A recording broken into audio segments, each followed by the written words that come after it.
I think most people don't even know that they feel guilty. They don't even know that they feel unworthy. They don't even know that they feel depressed or feel victimized, because 95% of who we are by the time we're 35 years old is a set of memorized behaviors and emotional reactions, beliefs, perceptions, autopilot.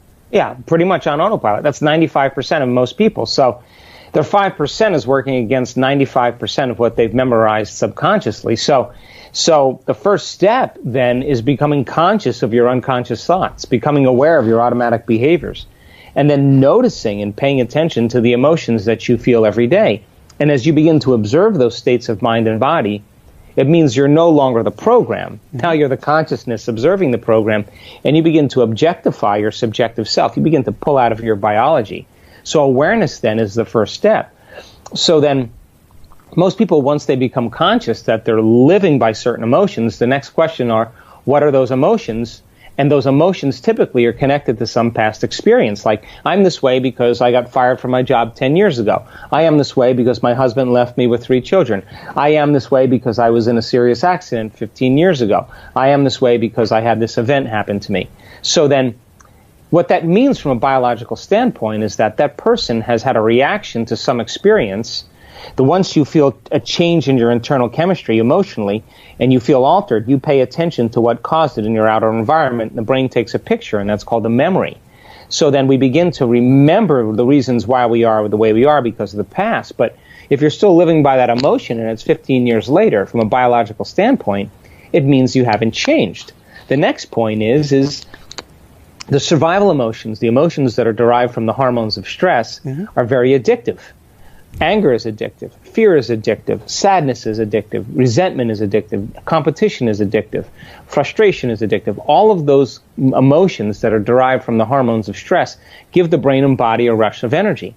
So if an addiction is something you can't stop, and you happen to have a friend or a family member who's walking around suffering every single day of their life, and you say to them, why don't you stop? Or you're in the middle of an angry experience, and I say to you, Michael, why don't you just stop being angry? If you can't stop that, then on some level you're addicted, because an addiction is something you can't stop. So when people start to understand, oh my God, I'm addicted to my own frustration, I'm addicted to my own suffering, I'm addicted to my own guilt, all of a sudden they start becoming conscious of what they're doing to their brain and body. Show them how those very chemicals downregulate genes to create disease, and then get them beyond that by doing meditation.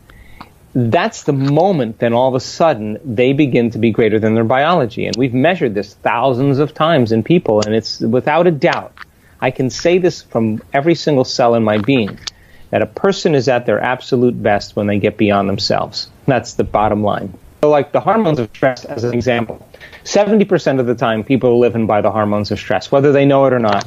They're always anticipating the future based on the past. They're always having their attention on objects and people and things and places in the world, because that's where the danger is.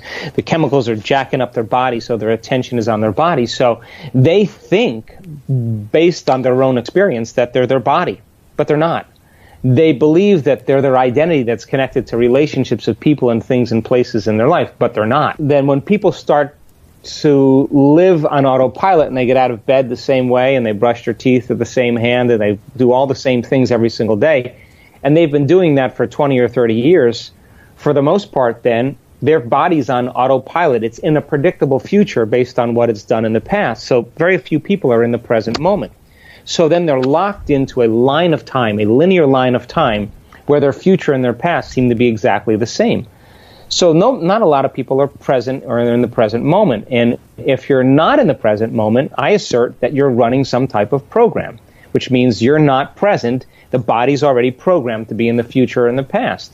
So then in the elegant moment of meditation, and we can predict this now on a brain scan, there comes a moment where a person forgets about their body. They forget, they're so involved in their inner world that there is no body. They forget that they are an identity. They're not paying attention to the people they know and the places they go and the things they have to do or the things they own. They become no one. They become no thing. They go to nowhere, and they forget about their appointments and their past, and they become no time. And that is the moment they become pure consciousness. That is the moment that they begin to disconnect from their biology. And who you are, to answer that question, is a consciousness that's manipulating the brain and body to produce different levels of mind. And only when you are pure consciousness can you begin to change your body. Only when you are beyond your body can you heal your body. The body can't heal the body. You have to get beyond your body to heal your body. In order for you to create some new experience in your life, you got to get beyond the problems in your life. In order for you to create some new future event in some future time, you got to get beyond predictable linear time.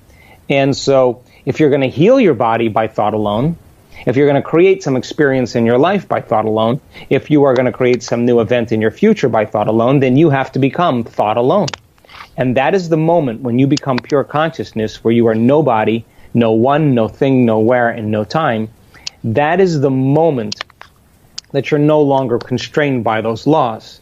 That is the moment your consciousness, free-willed, subjective human consciousness, merges with the quantum field, the objective universal consciousness. Mm-hmm. And when they come together and you come back to awareness, you take a piece of it with you and you become more like it. You become more willful. It has an amazing will. You become more mindful. It has an infinite mind. You become more conscious. It has a great consciousness. You become more loving. It's a lover of life. You become more giving. It's a giver of life. Its nature becomes your nature. And so teaching people how to do that is the art. So then when you understand that we now know that there's certain ways to do that help people get there faster.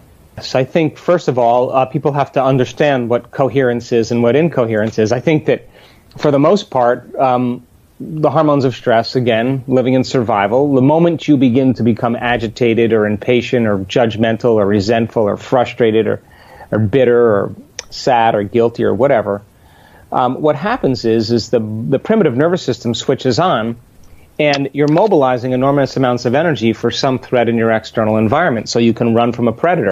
So you can hide from a predator. So you could fight a predator.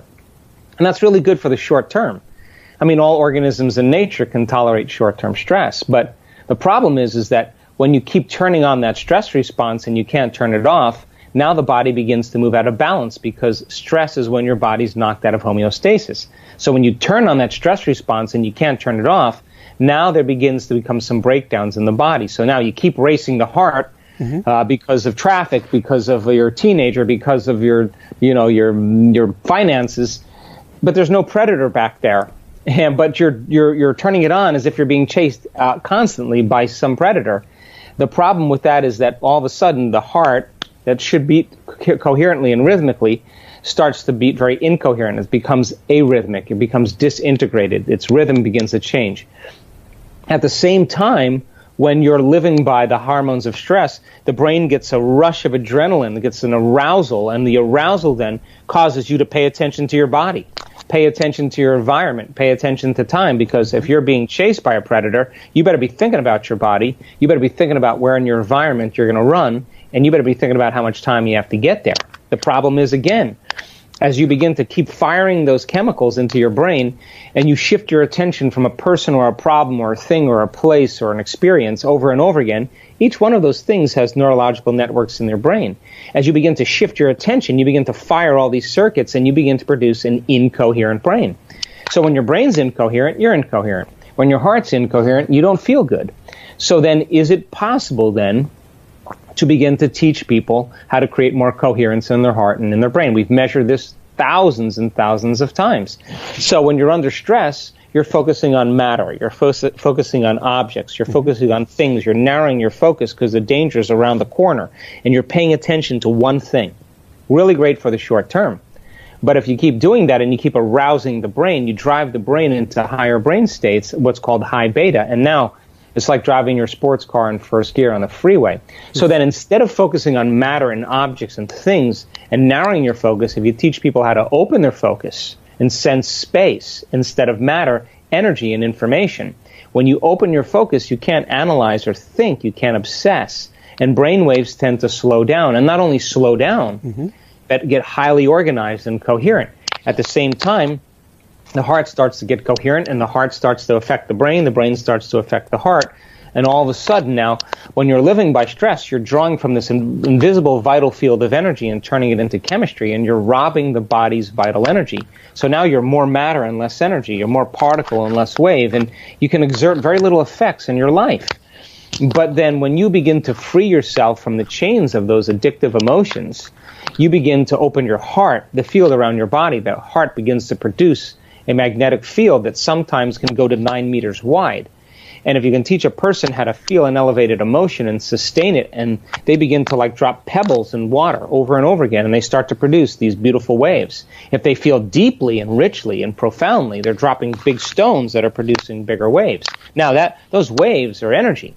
And energy is frequency, and all frequency carries information, like radio waves and cell phone waves. What those waves carry is your thought, your intent. So now the carrier of your own vibrational patterns, it begins to carry information that is going to begin to influence matter. So if I'm sitting next to you, and you're coherent, and I'm coherent, when those two waves come together, they summate and create a bigger amplitude, and that's called a higher energy. That's called constructive interference. If you got 750 people in the room and they're all doing that, that's rocking. Watch out. Now, yeah, you're going to see energy go really high in the room. Now, if I'm coherent and you're coherent, but the person sitting next to us is not coherent, if you begin to move grandfather clocks in unison and 20 of them are moving together and one's moving out of rhythm, and we come back tomorrow, that one that's out of rhythm is going to just join and become entrained to the other one. So sooner or later, when we get that effect where there's enough people doing it, everybody starts to become entrained, and now there's a coherent, very, very palpable, measurable. We measured the energy, and the energy in the room is just off the chart. And now we have enough energy in the room for the miraculous and the supernatural to occur.